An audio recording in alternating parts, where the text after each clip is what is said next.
અગ્નિપથ યોજના ફેરફારો સાથે ફરીથી શરૂ થશે. વાયરલ મેસેજને લઈને કેન્દ્ર સરકારની સ્પષ્ટતા. સરકારે અગ્નિપથ યોજનાને ફેરફારો સાથે ફરીથી શરૂ કરવાના સમાચારને નકારી કાઢ્યા છે અને સોશિયલ મીડિયા પર ફરતા આવા મેસેજને નકલી ગણાવ્યો છે. સરકારે સ્પષ્ટતા કરી હતી કે આવો કોઈ નિર્ણય લેવામાં આવ્યો નથી.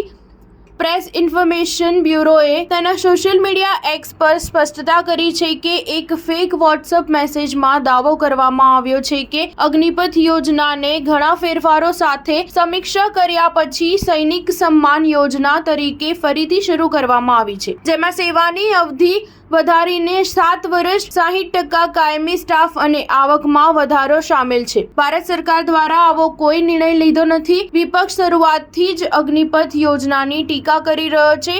તેણે લોકસભા ચૂંટણી પ્રચાર દરમિયાન આક્રમક રીતે તેની વિશ્વસનીયતા પર સવાલો ઉઠાવ્યા હતા. કોંગ્રેસે વચન આપ્યું હતું કે જો તે કેન્દ્રમાં સત્તા પર આવશે તો આ યોજનાને બંધ કરી દેશે. Agneepath scheme A tour of duty style scheme છે જે સશસ્ત્ર દળોની ત્રણેય સેવાઓમાં માત્ર કમિશન્ડ ઓફિસર્સની રેન્કથી નીચેના સૈનિકોની 4 વર્ષની ભરતી માટે સપ્ટેમ્બર 2022માં લાગુ કરવામાં આવી હતી. સ્ટાર ન્યૂઝ 7 હંમેશા સચ્ચાઈની સાથે.